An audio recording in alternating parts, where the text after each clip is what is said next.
Allahumma salli ala Muhammad wa ali Muhammad. Bismillahir Rahmanir Rahim. Dear viewers, assalamu alaikum wa rahmatullahi wa barakatuh, and welcome to Ahlulbayt Live, a weekly show discussing some of the social issues affecting our youths, families and communities. Tonight on Ahlulbayt Live, we're discussing about the issue of peer pressure, the effects and solutions of peer pressure. I'd like to just mention a couple of very interesting statistics regarding peer pressure.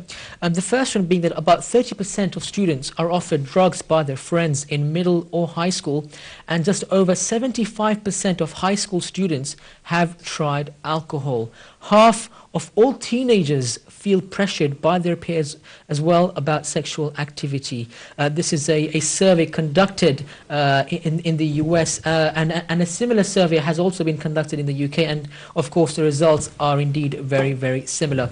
Well, discussing the program tonight with me, we're delighted to be joined by Sayyid Zafar Abbas. Sayyid, assalamu alaikum wa rahmatullah. And our second wonderful guest is Al-Hajj Ali Raza Muafi. Al-Hajj, assalamu alaikum and welcome to Ahlulbayt TV. Thank you. And of course we invite our viewers to partake in the show. Give us a call 0203 411 742, or you can text us 07506 842 842, or you can tweet us at Ahlulbayt TV. Okay, Sayyidina, let's get straight onto the program. Peer pressure. Before we move on to the academic side of things, I always like to bring in the Islamic perspective about topics. So what does Islam, the Quran, the Ahlulbayt alayhi Muslim have to say regarding peer pressure? Bismillah ar-Rahman ar-Rahim. As we know, we claim and we take pride in the fact that Islam is a holistic religion. There is no aspect of our life or faith that the religion doesn't address in some way or another. And peer pressure is no exception to that. We might call it a different term, or we might refer to it in a different way, but the reality, and something that's particularly important, is that this is not something that's new. It's not something that has come across in our lifetimes or in the last century or even earlier than that. In fact, as far as human beings are concerned, as far as interaction with human beings is concerned, people have been pressurized by other human beings to do things since the beginning of humanity, since the beginning of time. And this shows eternally the weakness in the prototype of the human being, which is that a human being can be easily influenced to do things, whether those things are good or evil. So religion of Islam continually reminds us, the Holy Quran tells us, that your focus and your goal should be on the hereafter. It should be on what your actual place is, and that the dunya, this world, is a transitory place where we're only here for a time. So you shouldn't be pressurized into doing anything that will only give you a short-term gratification, whereas it will lead to a long-term loss, or a long-term, it will not give any long-term gratification or benefit that will arise from it. So that's the general theme throughout the Holy Quran. It's the theme throughout what the Holy Prophet of Islam teaches, what the A'immah alayhim as-salam have taught, but also, I think more importantly, how the Holy Prophet of Islam particularly, and also the A'immah alayhim as-salam, live their lives. So they show us how it really is done, not just, this is a concept, or this is something that we think is important, that the dunya is worth sacrificing for the hereafter, but they've shown us how it's done, and the examples that they, in particular, I think, from the Holy Prophet of Islam's life and the early part of the Holy Prophet of Islam's life, show us how this really can be done. So it's not a question or a matter that has not been addressed, or it's not a matter that is unsolvable, but rather there are solutions available and practiced and shown by the Holy Prophet of Islam and those around him, of how you can resist living in a difficult society, living in a society which Allah subhanahu wa ta'ala calls dhalalim mubin, in manifest error, and despite living in that society, managing to safeguard your religion and your conduct and your character is something the Holy Prophet of Islam and the early Muslims demonstrate how it's done. So it really is a important part of the Holy Prophet's life, that beginning of, or those first 40 years, which are an important part that we can learn from living in this society that we are today. Sure, so we can learn from these solutions, inshallah, a bit later on. But moving on to Haji Muafi, when we think of peer pressure, automatically we are drawn towards the teenage group. 13 to 19. But is this the only group of people who are affected by peer pressure? No, it's not. Really, peer pressure starts from childhood, and the peak of it, as you say quite rightly, is in adolescence. Even adults can give in due to peer pressure.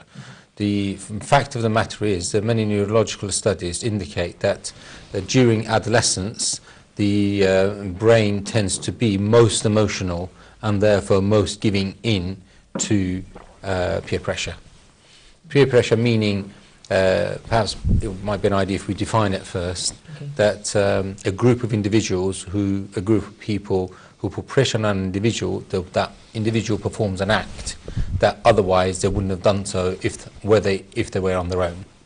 Is this pressure being indicated by a group of people, or can peer pressure just be by a single person? Well, it can be, generally speaking, in the literature, is by a group of people rather than one individual person. But can both have similar effects? So a single person pressurizing somebody, can it have the same effect as a means to... Well, effectively, if they do an act that they wouldn't do otherwise, then that becomes pressure from another person. That person can be an individual or a group of people. So if it's a peer, in other words, it's their own age, it can happen in childhood, in early adolescence or late adolescence. Sure. Okay, once again, we'd just like to remind our viewers that this is a live program and you can partake in the show. Give us a call 0203411784 or you can tweet us at Ahlulbayt TV or text us 07506842842. Just like to remind our viewers as well that we have sort of received your questions and your comments ever since we started broadcasting the program on our Facebook and Twitter pages, and we'll have your questions read out during the duration of the program and have them answered by Sayyid and Al-Hajj Dr. Mu'afi.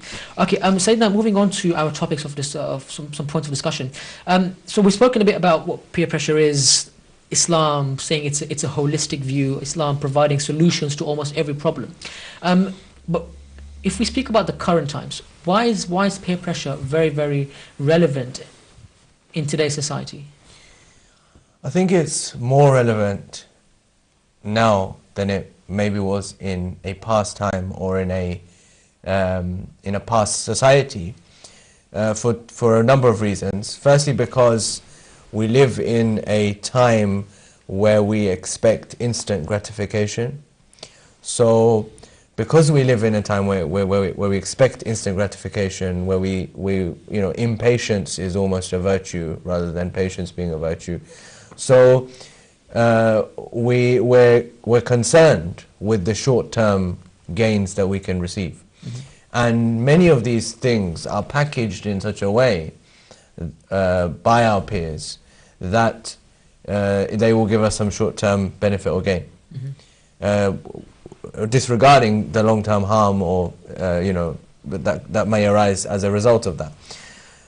Also, because we're living in a society where things which the religion of Islam considers to be haram are very openly and publicly and easily available. So more often than not, obviously not in every single case, but more often than not, the pressure that a person faces is to do something that's haram. And because they perceive, or it's packaged in a way where it will provide them with the instant gratification that is expected in society, that they've come to see as the norm, and because it's so easily available to them, they are more likely to give in to that. So it's more and more important in this scenario for us to be able to find the solutions. But like I said, just because we're experiencing it now doesn't mean it hasn't happened in the past. And this is why the Holy Prophet of Islam's early life is a particularly important time for us to relate to that example of this was a time where all these things which are haram were also publicly available. They were also easily available. Maybe not in the same form that we have them, but certainly in the same kinds of things or the same kinds of immoral things that were available. So how did they deal with those situations, and how can we use those to relate to Give us some examples. Give us some examples of issues which the Prophet and people during his time encountered in terms of peer pressure. So, for example, the main and biggest issue that I'm sure nearly all of our viewers will be aware of is the fact that alcohol was a very was probably the top consumed beverage in the Arabian Peninsula at the time. So when the Holy Prophet of Islam was growing up, and before, just up to the point of his announcement of prophethood, the Arabs used to drink more alcohol than they drink water. So in that scenario, we can relate to how people are pressurized in our society to drink alcohol. Because it was as prevalent, if not more prevalent, in that time as it is now. As an example. As another example, the issue of zina, of sex outside marriage, was also very prevalent. In fact, was, you know, and a whole different types of zina were prevalent in that society. So how did they manage to protect themselves from that sin of zina? And how can we, in this society where, again, zina is something that is openly available, it is not frowned upon, it is something that everyone does, and a Muslim may feel pressurized into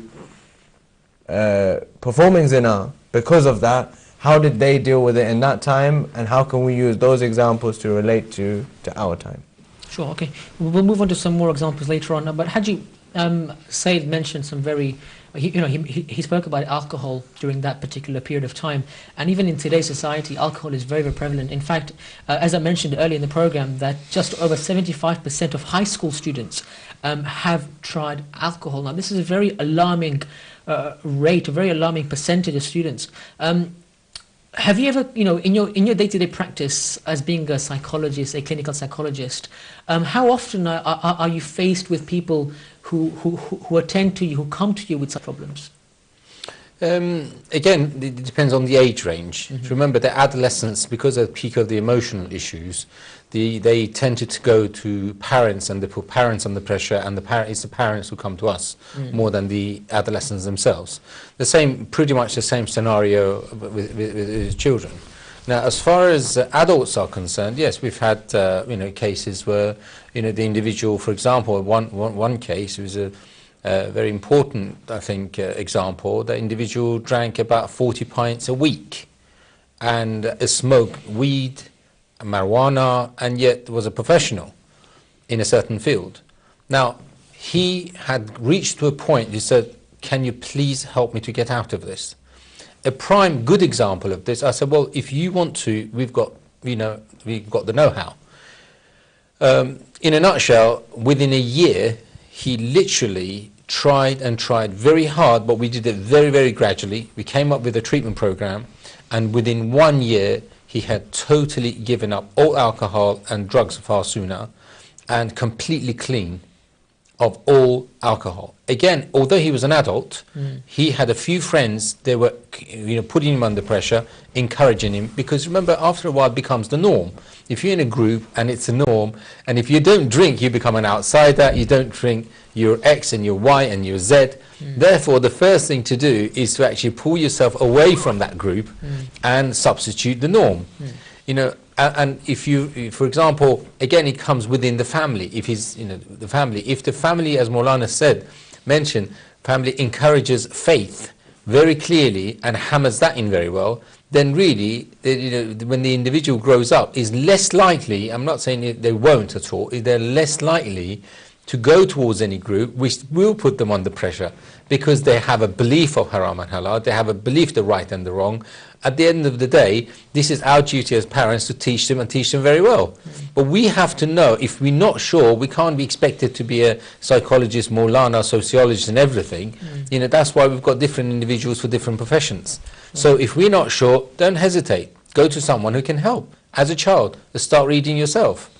You spoke about the time frame, 12 months, for him to stop, for him to give up completely alcohol and drugs. Is that a typical time frame to give up this kind of thing? Remember, for someone who's been used to drinking alcohol for 17 years, 40 pints a week, that's a pretty short period of time to give up, 40 pints a week. If you've been doing it for 17 years, week in, week out, so it's a very, very, there have been other people, with another example, for example, another case where the gentleman managed to give up a lot of things. He had panic attacks, he had anxiety disorder, he was taking a number of drugs, alcohol, etc. and that he managed to crash it in 3 months. And the one of the willpower points, is fundamentally important. Sure, exactly. I mean, one of the points I actually wanted to mention in the program today was how peer pressure affects one's health, well-being, and family and marital relationships. Okay, I mean, peer pressure in the literature, in some literature, has been interpreted as some of it good, some of it bad. You know, for example, I'd rather say the good bits are more competitiveness rather than pressure. Yep. You know, you can become very competitive and do, you know, well in your exams. Yep. Well, that type of pressure is not a bad thing at all. You know, you can be competitive in your iman, for example. You know, the only thing we should be jealous of each other is our iman. You know, someone else has got more pious than us, then that's allowed, that's a good thing. So there's nothing wrong with that jealousy, because we're trying to excel, you know, put pressure on ourselves to, you know, how did he get there, let's, you know, can I get there? But of course it becomes bad if it ends up in drugs and any unacceptable behaviors that clearly there would be damaging to one's health. Sayyidina, is there any positive peer pressure in the Islamic environment? I think, as Haji mentioned, the halal type of jealousy, which we call in Arabic ghibta. Sorry, what? Ghibta. Ghibta. Which means that hasad in Islamic literature is when somebody has something and I don't want them to have it and I want to have it. That's the definition of hasad. Whereas ghibta is that somebody has something, so I'm happy for them, but I also want to have it. This is ghibta.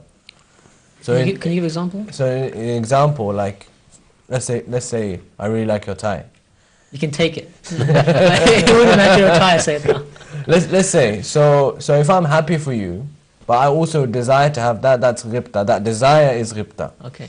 So similar, just as Haji mentioned, you know, if somebody's got a high level of iman, and I desire to get that iman, obviously I can't take that iman away from them. Right.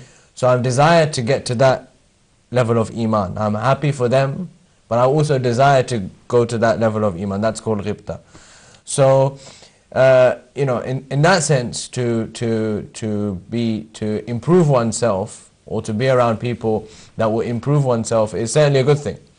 And as Haji said, you know, there's a very big impact on the type of people you associate with.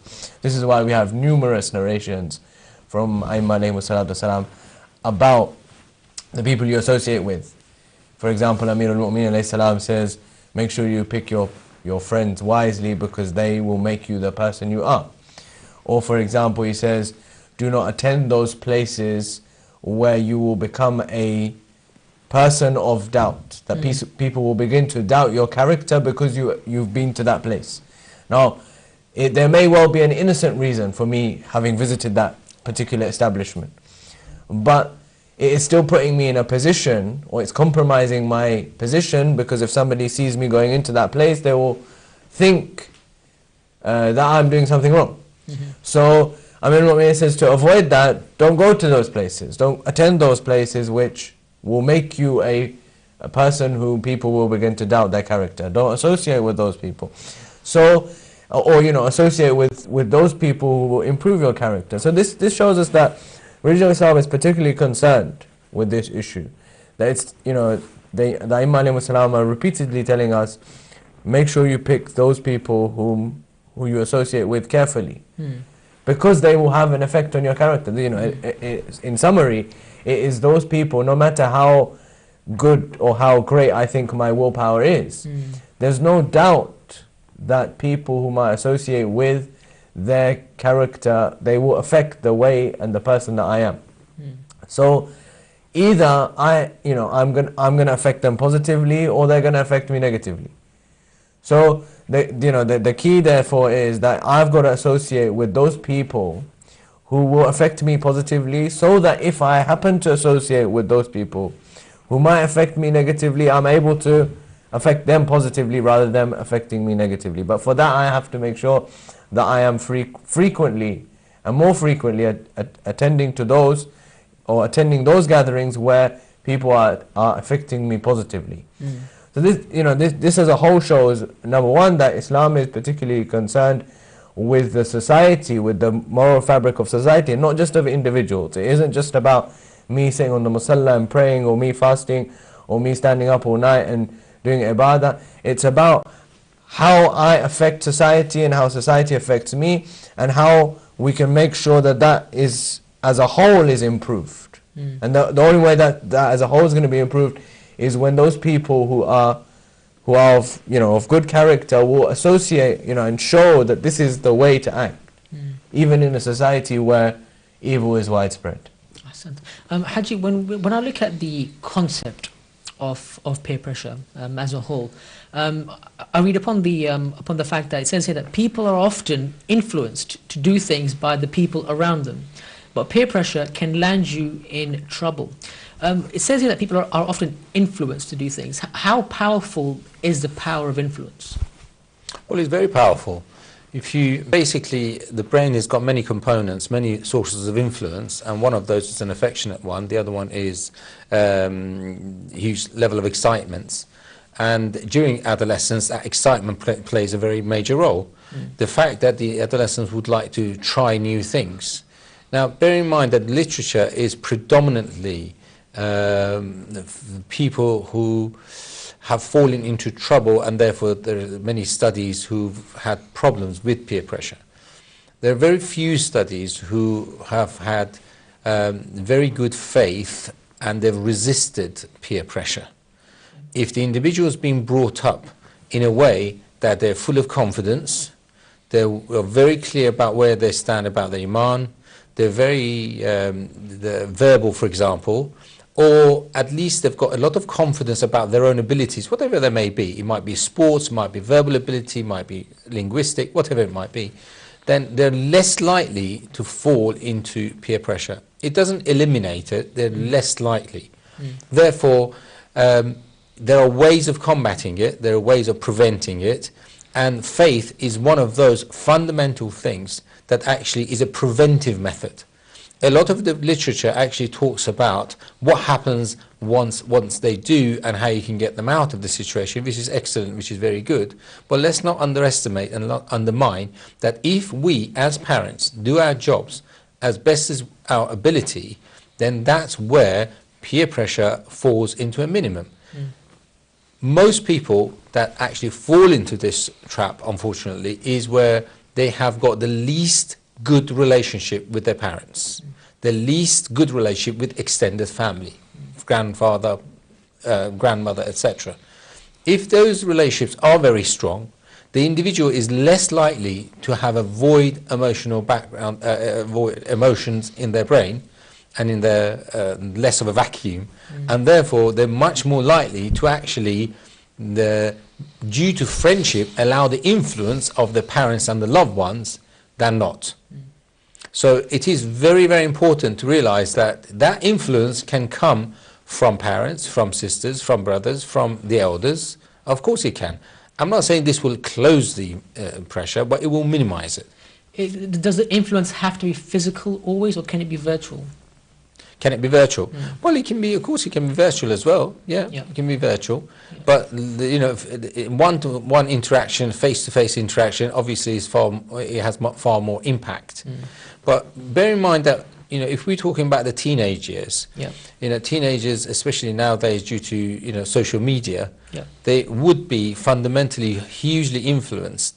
And one of the things that really, as parents, we can do, we always expect the child to grow up and understand us and behave sensibly, rather than we need to actually downgrade and become the adolescent.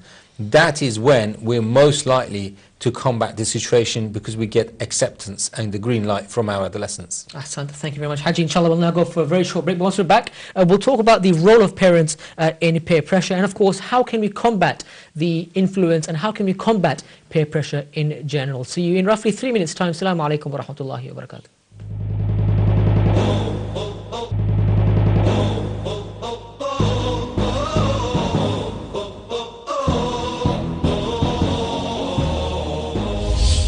Allahumma salli ala Muhammad wa ali Muhammad. Bismillahir Rahmanir Rahim. Dear viewers, assalamu alaikum wa rahmatullahi wa barakatuh, and welcome back to Ahlulbayt Live, a weekly show discussing some of the social issues affecting our youth, families and societies. Tonight on Ahlulbayt Live, we're discussing about the issue of peer pressure, the effects and solutions of peer pressure. So as mentioned before the break, I'm going to read out some of your tweets, your messages and your Facebook comments. So one viewer says, I think peer pressure is just used as an excuse to blame others for your own actions. At the end of the day, you are not forced. Another viewer says, a great way to combat peer pressure is going to Saturday night parties, and what he means by that is halal Saturday night parties, such as going to football matches and going to restaurants and going out with friends. Yeah, so basically he goes halal things which are sort of allowed Islamically. Okay, we'll discuss about some of these things that now with your permission. But interestingly, the first brother says that peer pressure is just used as an excuse to blame others for your own actions. At the end of the day, you are not forced. What do you make of that? I suppose in a way he's right. You aren't forced. The decision is entirely yours. However, it's it would be unfair to say that, as Haji mentioned earlier, that that influence has a big part. Yeah. And I think more importantly, I think the fact that you, especially when you're an adolescent, when you're a teenager, you don't want to be seen as someone who is different. Yeah. You want to be part of the crowd. You want to be the same as everyone. You want to do all the things that everyone is doing, and that is really, that's the in thing. This is why it's called the in thing, right? You want to be in, and not be out. So with all that, and all that being fed to you through various mediums. Now, obviously, you've got social media coming to you through your mobile phone. You've got it on TV. You've got it at school, college, university. You've got it on the road. You've got it in adverts everywhere. You've got it on the tube. Wherever you go, it's everywhere. So to say that you is correct. You are still in control of making your decisions. However, you're being influenced in a particular way, and because you're being influenced in that particular way, it's much more likely that you're going to make those decisions. Even though many a time, you speak to young people, and they will know right at the back of their mind, they will know that the thing they're doing is not right. They will know that this is not what they should be doing. However, they still feel that they have to do it because they want to be they want to be in the crowd. They want to be like everybody else. So, as Haji mentioned, the role of parents, and in fact the role of the family as a whole, I think it suffices to say that the religion of Islam has so much emphasis on the family that we've been ordered to follow a family. We've been ordered to follow a family. We haven't been ordered to follow individuals. We've been ordered to follow a family. We believe in Ahlulbayt as the perfect family. So that's how important family is in Islam. That Allah has said, we have made a family, and we've told you, you follow this family because we think family is the most important thing. One viewer, speaking of families, Haji, one viewer said, one viewer mentioned earlier in the post on Facebook that they know a family very close to them that, well, on the outside they seem very, very religious, but on the inside they know personally, firsthand, that the father is a drunkard. The mother does all sorts of stuff inside the house, and so does the father. So imagine the child now. What does he have to go? I mean, imagine what he is going through at the moment. Seeing his parents behaving like this, and then in school he finds his own friends behaving in such a manner. What does this child do then? If seeking family is meant to be solace for him, and he can't seek it from them. In that example, it's a very unfortunate scenario because wherever he goes, the result that he's going to get is going to be detrimental to his life and to his future. But I think that when I talk about family, I'm not what I'm saying is it's not just about the child here. It's about every single member of the family. It is the fact that. There's a beautiful narration from our 11th Holy Imam, who says that there is a principle in the religion of Islam, that there is no right that has been given to anybody which is not backed by a responsibility. And there are no responsibilities that have been put on a person unless there is a right that is accompanied with that responsibility. So when we're talking about in modern society, when we talk about things, we talk about our rights. We say this is our right. We have a right over this. We have a right over this. But we don't really talk about our responsibilities. Whereas the Imam is saying that inextricably, rights and responsibilities are linked with one another. So whereas the parents have a right over the child, they also have a responsibility, because the Imam is saying that wherever there is a right, there is a responsibility. So in this scenario that you mentioned, the parents' right may be exercised, but their responsibilities are not being realized. So this is why the child is, in effect, is losing out. And what this will lead to is that the child then will feel that they don't need to fulfill their responsibilities because the parents are not fulfilling theirs. So, it's a domino effect, which would then lead to, all kinds of other problems. But in reality, what, the summary of this narration is that, if you want to take something, you've got to give, in reality. And, this is the principle of the religion of Islam as a whole, in everything. That if there is something to take, if there's something you can take, then you will have to give something as in exchange for that. So, and particularly in this case, that when we're talking about family, when we're talking about those people who are responsible in this scenario, then we're saying that the responsibility is not being realized. It's not being acknowledged, let alone being fulfilled. It's not even being acknowledged that there is a responsibility. And in fact, if there's parents who are being quote unquote religious on the outside and inside it's another scenario, this will lead to the child automatically assuming that this is something that is okay. This hypocritical action is something that's fine. That you can be something else outside and inside you can be something else. Whereas Islam is saying your inside should be reflected on the outside, and your outside should be a reflection of what you are inside. Your interior and exterior should match completely. There shouldn't be any kind of contradiction between your interior and your batin and your zahir should match one another. And if they're not, then there's a problem. Haji, Sayyidina very mentioned right now about the importance of parents to be as they are on the outside as you're on the inside.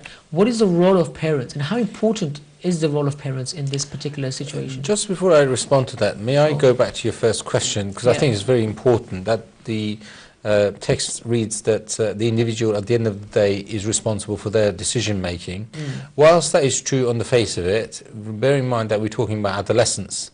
Decision making is the job of the frontal lobe of the brain. The frontal lobe of the brain is the rational side of the brain.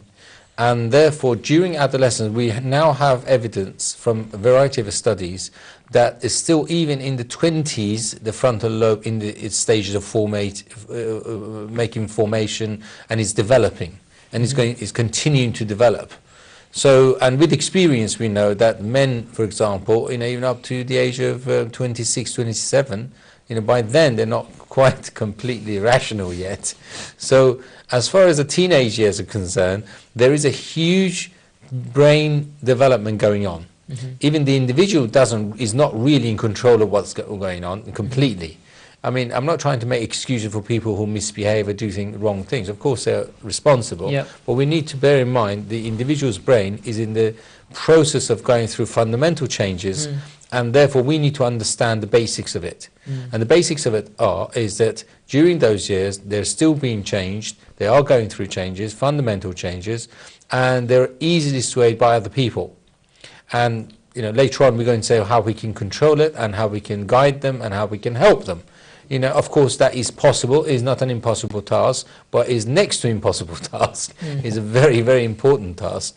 But so when we say they are responsible for what they decide, yes, they are responsible, but let's try and understand the brain and not underestimate what goes on in the brain too quickly. Okay, now let's fair enough. Let's move on about the role of the parents. Therefore, then, but before that, I understand we have a caller. So let's take the question from the caller first. Assalamu alaikum. Wa alaikum salam. I have a question. Yeah, sure. What should parents do if they feel that their child is unable to resist peer pressure and is too easily coerced into doing things? What should parents do? What should parents do if their child is not able to resist peer pressure? Yes, what should parents do in this situation? Sure. Okay, thank you very much. Haji, I guess we're going to ask this question beforehand anyway. What should parents do if their child if their child are disobedient and just not listening I to think their parents? the sister's question is if the child cannot resist rather than they're disobedient. Okay, I'll add disobedience to that Okay, question that's as fair well. enough. That's fine. You're the boss. We'll do what you say. Only on Ahlulbayt Live. The first thing we need to do is to understand the child. Yes. You see, before really taking any radical decisions. Yes. Because at the end of the day, if someone else has been able to influence your child, Yeah. we need to understand it. One of the things with the peer pressure is group dynamics.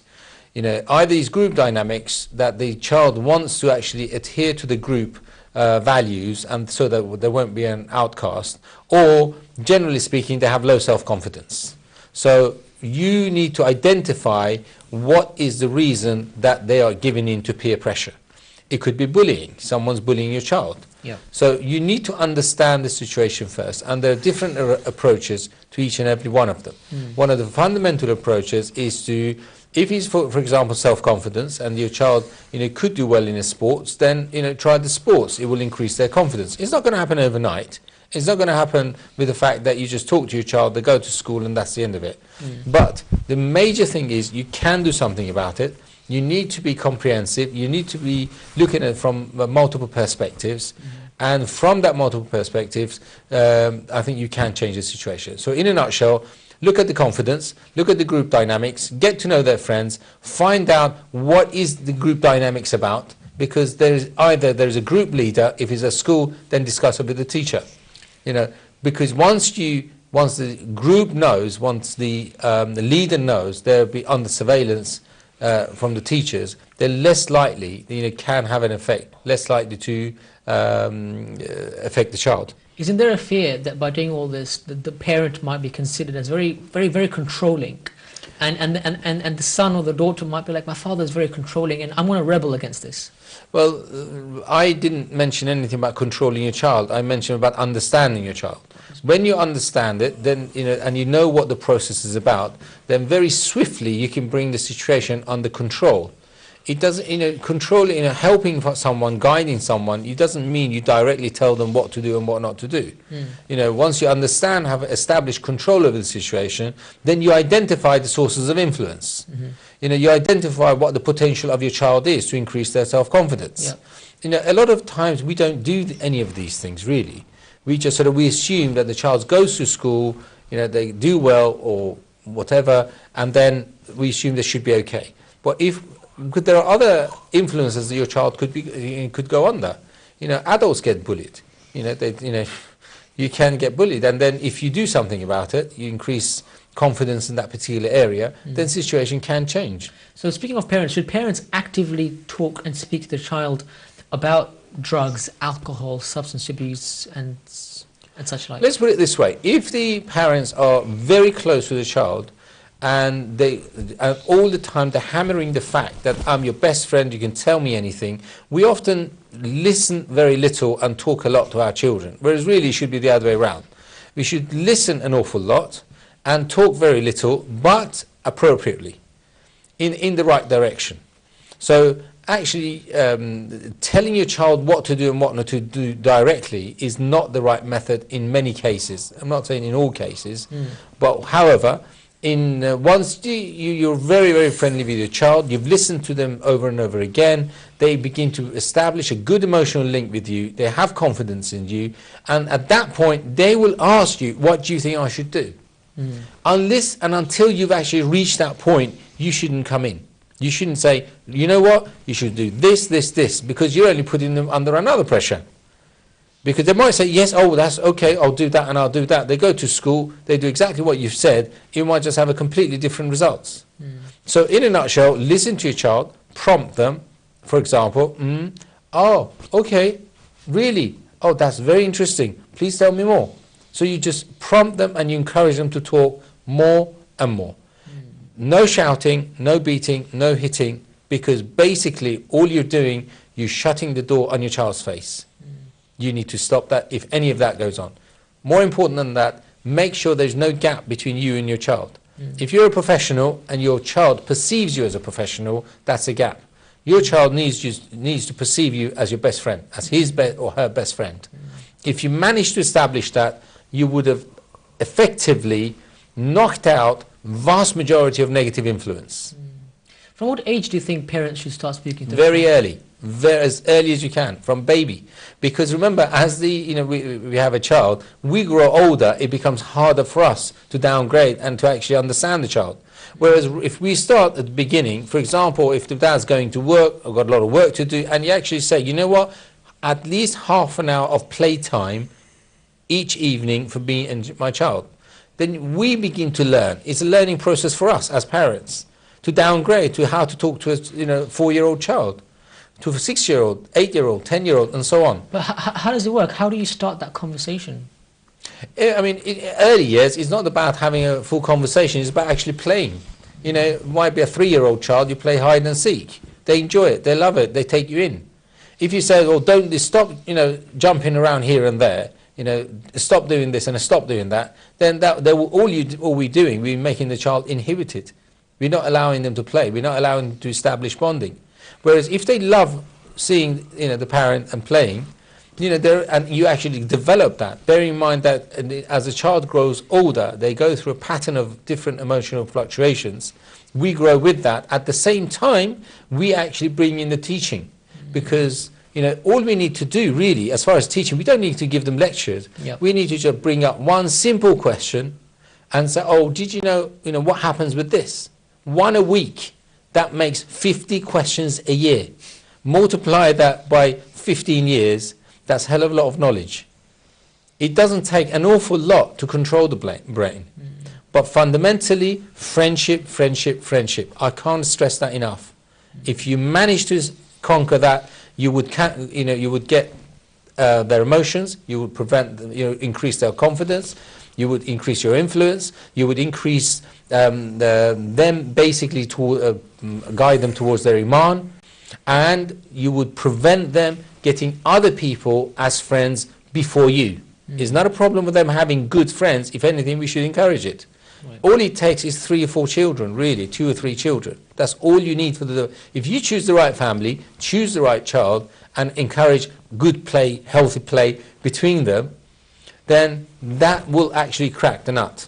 Ahsant. Okay, well, fantastic words of wisdom there by our dear, wonderful guest, Al-Hajj Ali Raza Muafi. Inshallah, just again, a comment of you that you can partake in the show. Give us a call 0203411782, or you can text us 07506842842. We'd love to hear your thoughts, your input, your questions, your feedback about the topic. We have 2 fantastic guests on the show this evening. We'd love for you to be a part of the program. Give us a call into the studio, and we'll have your questions answered as we proceed in the duration of the show. Okay, so then moving on, I think Al-Hajj covered very, very greatly there regarding the role of parents and how they should behave with their children from a very young age. Fantastic insight there. But now let's talk about a typical example of peer pressure. You have a young child, 15, 16-year-old who's just moved into high school from one area to another, and as you mentioned earlier, that this child or this person wants to, be seen to be fitting into the society and not sort of, fitting out. So how can one fit in without doing themselves any harm and without also losing the opportunity to make friends? I think, as Haji mentioned, the relationship that the parents build with their children, and I think all I'd like to add to that is that you don't have to do lists of do's and don'ts and say, this is what you have to do and this is what you can't do and this is haram or whatever. Yeah. But if you've laid out principles in alongside that conversation that you're having and that relationship that you built, yeah, then when that child grows up and they find themselves in this particular scenario where they're trying to fit in, because this principle has been instilled in them from a young age, they'll be able to find ways themselves, or they will be able to see how far they can go and where they need to draw the line, because that principle is already ingrained in them. Whereas if they didn't have this principle ingrained, then in order to fit in, they will try and do things that they think that might fit them in, but as we've, many examples we could give, as we would see, this person ends up trying too hard, or they tried to fit in, but they didn't fit in at all, and all this work they did to try and fit in, not only did it damage their faith and their relationship with their parents, but they didn't fit in eventually anyway. So they lost out on both counts. Whereas if they had the principles, then they knew, okay, this is how far I can go. This or like this, like one of our viewers mentioned about the halal kind of entertainment, the halal fun, right? So it's like I can go this far, I can go this, associate with my friends in this way, I can do this with them, but I draw the line here. So you're saying you can still be friends with such people, as provided you know where to draw the line. So now how is that going to be possible? That is where the role of the parents, from the moment they're born all the way up to when they get to that point, if that's been instilled in them throughout that growing up process, throughout that whole period, that, like Haji said, the parent has been the best friend. They've been able to confide in them. They've been able to tell them everything that they're going through, and they know that these are the principles. This is what I have to do. This is what I don't have to do, and I understand this is what I have to do. It's not just this is haram. It's no, this is haram because X, Y, Z.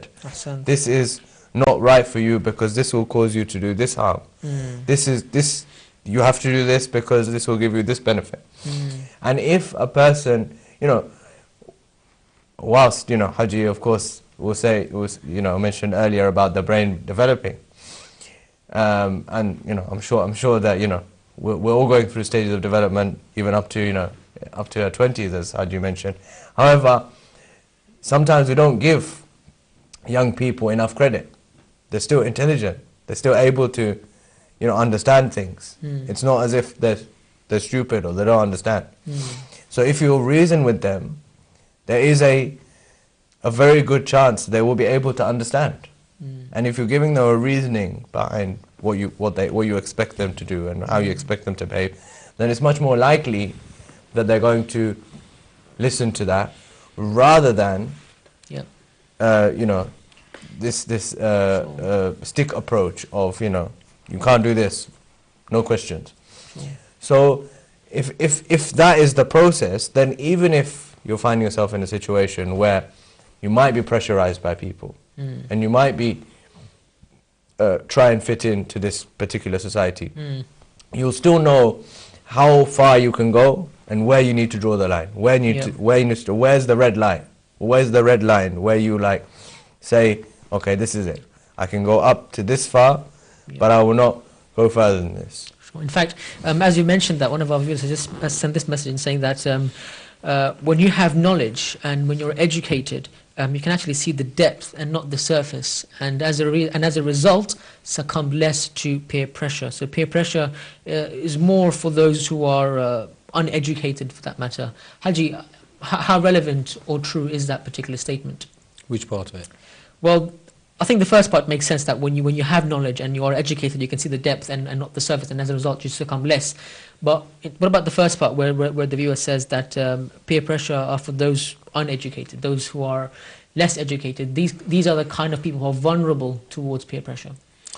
I think to some degree that's true, but not categorical. There is a film, I can't really think of the name top of my head. There's a Harvard University comes to London. It's a few years old, but it's a very important film. Actually gets involved with football hooligans in London, and very, very quickly he's actually part of it, and he actually follows the leader. Wow. Yeah, very quickly. So really that film actually completely defies what the brother's saying. So it is to some degree, of course, if you have more knowledge, it effectively tells me the frontal lobe of the brain, it becomes more active, you become less likely, not completely, to act, because you have a rational mind, a well-developed rational mind to be able to consult before you perform an act. But what about if the individual, let's say, they haven't got that knowledge-based background? What happens? Well, no one's stopping us for the emotional influence. So we've got, Allah subhanahu wa ta'ala is giving the fundamental influence, and that the influence of the mother. So if the mother and then the father, if the mother and father, actually become friends of the individual to the level that they say, you know what, I won't do anything because I'm in love with my mum, I'm in love with my dad, I'm in love with my family. A lot of the time, as I said earlier, that this happens when there is an emotional vacuum in the family. Rather than... Haji, sorry, I have to cut you short, but we'll have to go for a very short break. But once you're back, we'll definitely carry on with where you've left off. See you in roughly 2 minutes' time. Assalamu alaikum wa rahmatullahi wa barakatuh.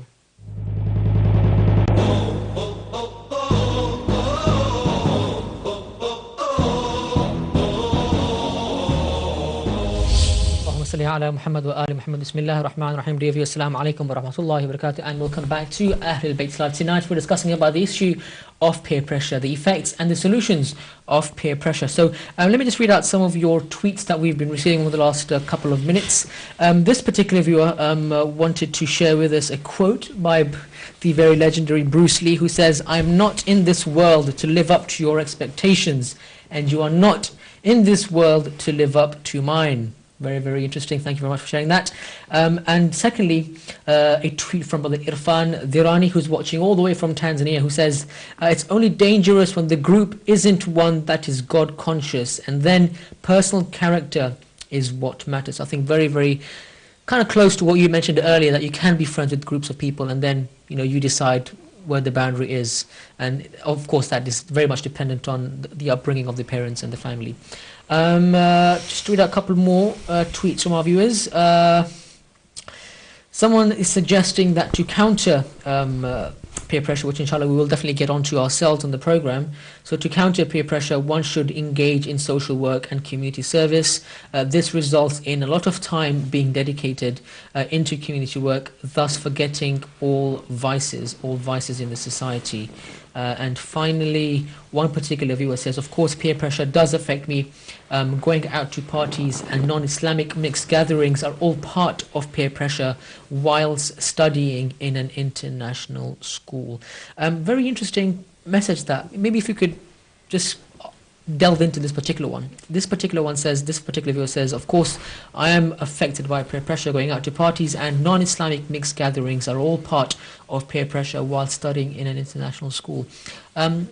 How does one deal with this? I mean, the Islamic ruling says one thing, but you have no choice but to abide by, let's say, a Sharia or the law of the school, for that matter. Like I said, if one is equipped with the reasoning and the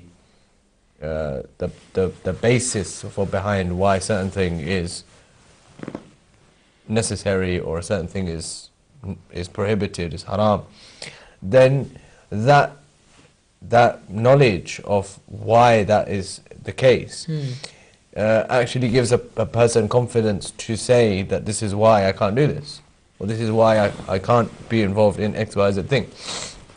And you'll find most of the time that people will see you with an eye of respect rather than deride you or not, consider you as someone worthy of being friends with. Yeah. Because you've been able to not only say this is what I want to do, but also justify and say this is why I have to do this, or this is why I can't do this. And really and realistically, it is the fact that if you've got that knowledge, if you know, and if you're confident about saying it, as Haji was saying, it's important to develop that confidence as you're growing up. Yep. Whatever that halal method can be used in order to do that, so that when you get to a situation like this, when you're at that crossroads, you can actually say, with the confidence that this is why I have to do this, or this is why I can't do this. And most of the time you'll find that people are very accommodating, Because the time when they won't be accommodating is when they don't understand why. And if there's a reason behind it, and if they know the reason, you know, I'm not deliberately not using any examples, I'm just giving a general overview, is that, you know, obviously in different cases, you know, things will be different, but generally, people will be more accommodating if they understand, A, that you're very confident about what you're saying, or B, they understand the reasoning behind it as well. And because human beings generally are rational people. That if you convince someone, you say to them, this is the reason why I don't want to do it, even if they don't agree with you, they will still be able to see the reasoning behind why you don't want to do it, or why I don't want to do it. Yeah? And, you know, it boils down to A, the knowledge, and B, the confidence. Would you like to add? Would you move on As to you mentioned, you made a major assumption, human beings generally are very rational. I would have Hajj always likes to talk about the frontal lobes, and he will tell you that the frontal lobes are not rational until they reach maturity, which is the age of, I don't know, 70. I'm just I think what's worth really highlighting is, and very fundamental, is parental role. Yes. And parental role, we often think that, well, what do we do if the child does this? And you know, if they're bullied, if they're this. Let's not forget that we can have huge influence on the child if we actually do our duties right from the beginning. And if we don't do it at the beginning, we're still not too late. You know, no one is stopping us to actually fully preparing our weekly program, impacting it, making it really full with the right good stuff to making our family home lively, good social network, healthy social network. It doesn't have to be too many people, you know, it's a matter of quality rather than quantity. And then really children often, they only need one or two good friends, solid friends, before, you know, going into groups, etc. The problem comes in when the parents really, we as parents, we don't do very much. We don't have a program of learning. We don't have a program of our child socializing with the right family. We don't have a program of child going actually to doing a specific sport. You know, and we often say, well, I'm tired, or we can't afford it, etc. And some of it is finance-based, but a lot of it is finance-based, but a lot of it is actually having good initiative. If we do have good initiative, for example, you might have every fortnight, for example, over the years, you might have a Dua Kumail in your house, a Quran circle in your house, but for the kids, they just come in and play. They don't have to sit there and learn with you. They literally play. That, in an indirect fashion, the child learns that you can have fun, they associate fun with the Quran. And maybe out of the 2-hour adult study circle, you know, 5 or 10 minutes of that is associated with the children. And therefore, they learn over the years, indirectly, they take it, oh, you know, you can have a session in your house, it can be fun, full of play, full of exercises, and then whilst Quran is going on. And therefore, we actually did this, well, a brother was telling me that this actually happened over the years, and his child started with full play, and all the children got together, they played in one room while Quran study and the Quran was going on, and only at the end of it, they said to his children, can you come in and just recite one Quran, one surah, one very small thing, you know, depending on the age of the child. Over the years, these people actually took a very, very important identity and group cohesion from this family networking. To give you another example, every week, all the children between the ages of 5 or 6 to 12, they were gathering, one of the brothers was responsible to only discuss for 45 minutes one question only. And that one question, after that, it was really turned into a play format. And after that, another would spend another 45 minutes literally playing. If it wasn't raining, it would be outside in the park. If it was inside, indoor activity. Now, what that actually did over the years, because I was actually monitoring that group, what that did, they actually developed a very good cohesion within the group, gave them the knowledge they needed, they played an awful lot, and then they actually were able to answer solid questions. So every week when they go into the schools, they had a very good identity. They knew who they were, what they did. So if we actually make an effort to have these sessions, have these, you know, and actually think, oh, it's only Sunday, I don't want to do this, you know, he can just, then we're being very lazy. Sure. Obviously, this works for small, young children, but if we're talking about in adolescence of 12 or 13 or 14, the major combat that we have is mobile phones. So you need to acquaint yourself with your child, minimize digital technology unless for learning, maximize a sports activity and fun around the house, and therefore the child actually learns that you can be a group with your parents, with good friends, and you develop a group identity outside the school rather than in the school. So parents can have a full fundamental educational or stroke religious role right from the beginning to their adulthood. Ahsan, thank you very much, Haji. Well, of course, the phone lines are open for your questions, your comments, your feedback about the program. Are you a parent? Are you facing a troubled son or daughter, and you are simply finding it very difficult to educate him regarding the pressures of life, regarding the pressures of being a child? Or are you a student and do you find it difficult to deal with your friends, or do you feel pressurized by doing illegal or haram things wherever you're at? Then give us a call. Solutions can be provided for you, inshallah, on the program. 0203 411 7842, or you can text us 07506 842 842. We would love to hear from you. But before that, there's a nice 3.5-minute video clip which we'd like to show to you all. And then, of course, this is, as Haji mentioned, the importance of the father and son relationship. So this very short clip demonstrates just how a father should respond, you know, in front of his child when dealing with issues which might sort of relate to peer pressure. Have a look. Mark, is that you? Mark Gifford? Yeah? It's me, Jerry. Jerry McCall, Pinewood Elementary School, 1987? Oh, wow. Jerry? Oh my gosh, you look really different. You look great too, man. Wow. What have you been up to all these years, Jerry? You know, living the dream, enjoying life, right? Right. Hey, you guys want to come and hang out and party for a bit? I got 2 more where this came from. Sounds really fun, Jerry, but we have to meet some friends at 2 o'clock.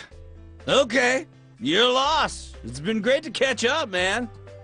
All right, take care, Jerry. Who was that, Dad?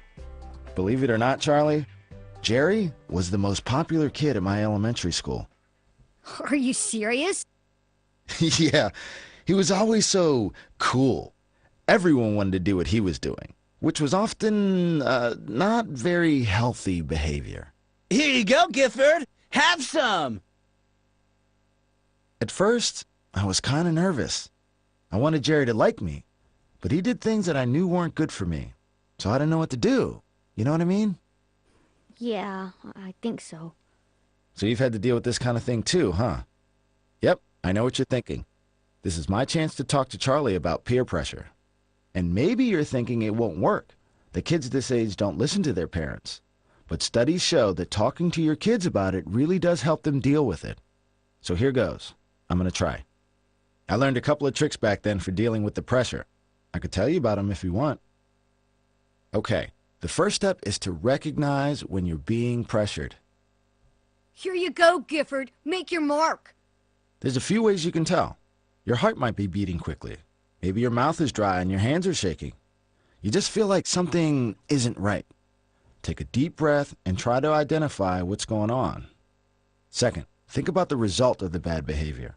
If you think it through, you'll probably realize it's not worth it.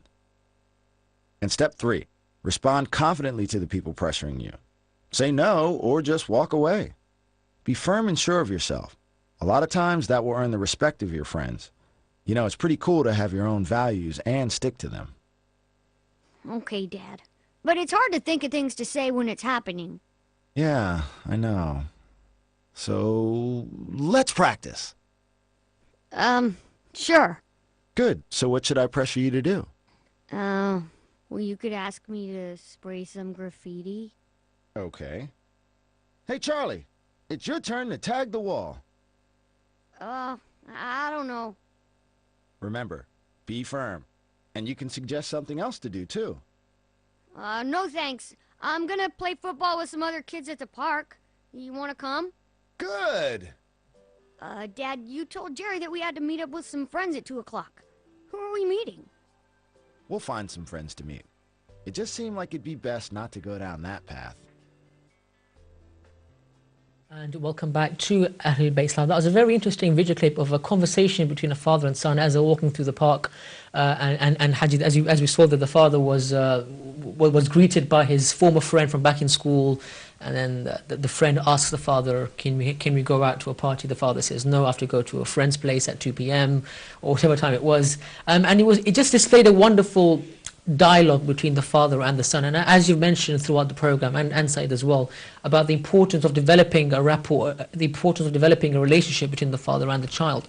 And just finally reading through a very interesting statistic.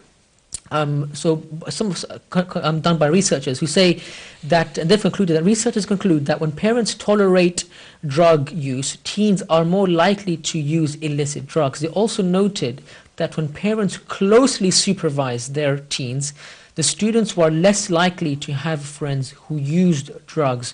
So this research shows very, very closely about the influence and the importance of the parent and the child relationship. And we've spoken much about this particular bond and relationship, but I'd like to move on to Sayyidina and bring in one quote from one of our viewers who just shared this a couple of minutes back, who says, "It may help to share your thoughts and feelings with someone you trust."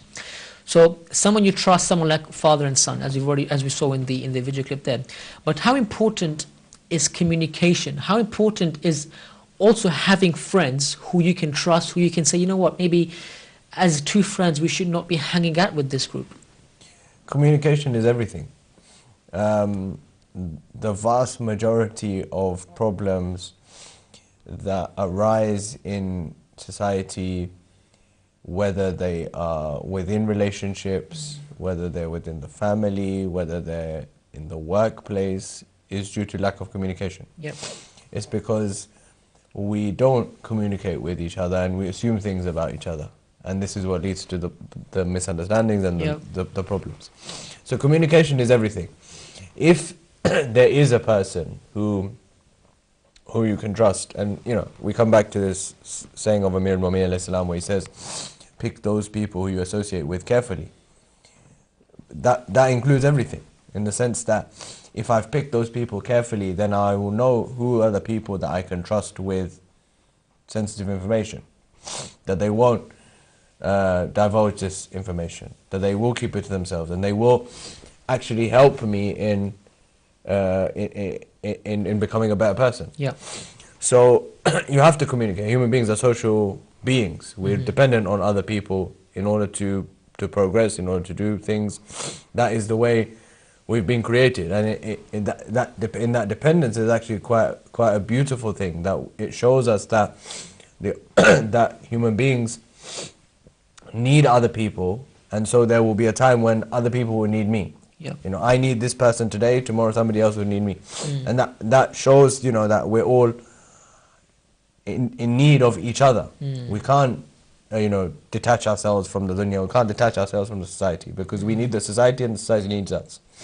So, you know, communication is therefore essential, and it is as vital, if not more, to make sure you communicate with the right people and you communicate the right things with the right people. And that obviously will take time. You'll have to do trial and error. You know, methods will differ, but it is key that you communicate with people. Haji, communication?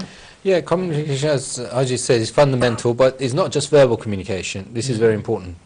It's, you divide the brain, remember, into IQ and EQ, emotional quotient and intelligence quotient. So it's not just about rational communication, it's about emotional communication, it's about embracing your child, you know, using terminology that you understand their feelings, using terminology that you understand what they're talking about, and you know, and non-verbal communication, cuddling them, kissing them, you know, hugging them.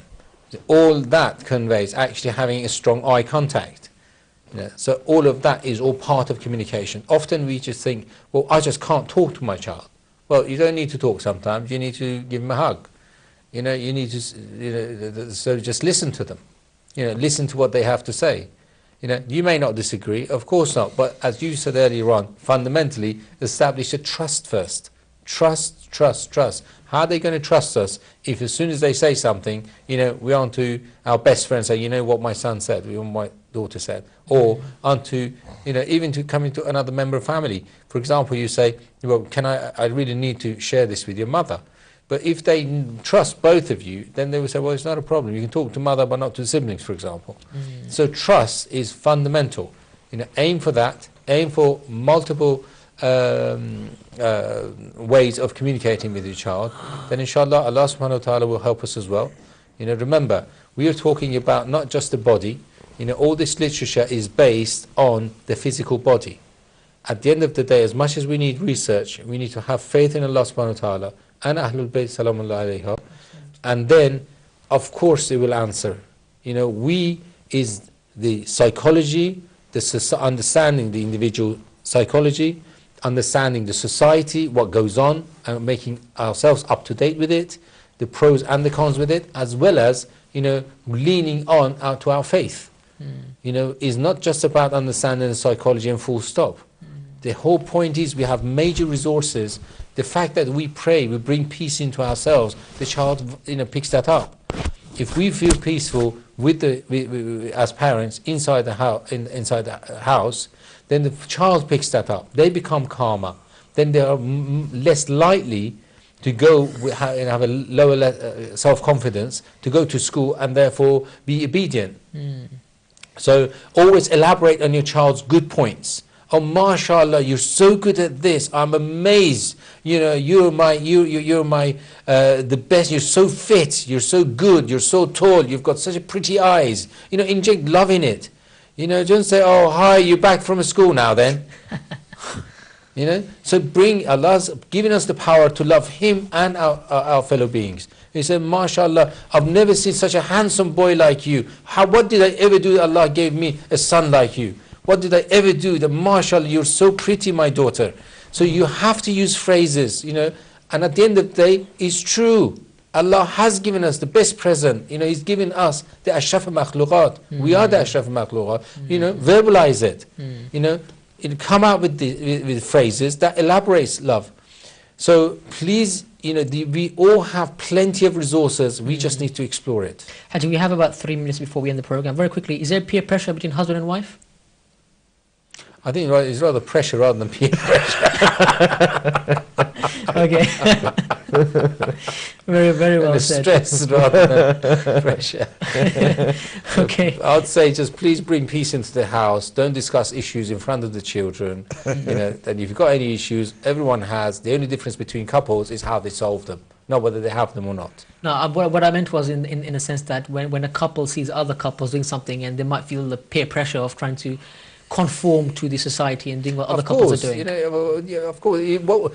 As far as other couples are concerned, please let's just try and learn from other couples and say, look, we haven't got this and they have it. Yeah. You know, we don't have these things, and you know, always grass is not greener on the other side; it's the same color. Okay, look in rather than out. We are who we are; they are who they are. Let's just try and improve ourselves. Okay. Very quickly, we have roughly a minute and a half to two. The difference between peer pressure now and to the time of our parents. You're not a father yet, so maybe I'll excuse saying that. But very quickly. Time changes. So as much as we need to rely on our time of upbringing, yes, of course, is excellent. But please, we need to upgrade ourselves with the times. 2014, and upgrade. Said that to end the program, how can somebody say no politely without being bullied? I think the key is confidence. If I'm confident about what I believe in, what I want to do, what I don't want to do, then people will respect me for that. So saying it with confidence and also giving facts and figures. Backing it up with the reasoning why you don't want to do it. Ahsan, thank you very much, Sayyidina, for ending the show quite eloquently. And of course, Al-Hajj Ali Reza Muafi, thank you very much indeed for your time on the program here this evening. I'd like to just share a couple more tweets before we end the show. Also, to be content will protect from peer pressure. So, and of course, having taqwa, the fear of Allah, who is also watching us at all times, should also allow us to will allow us to not succumb to peer pressure. Well, thank you very much indeed for all our viewers who have watched the program here this evening. We hope you benefited from these topics and the points discussed. Inshallah, see you same time next week. Assalamu alaikum wa rahmatullahi wa barakatuh.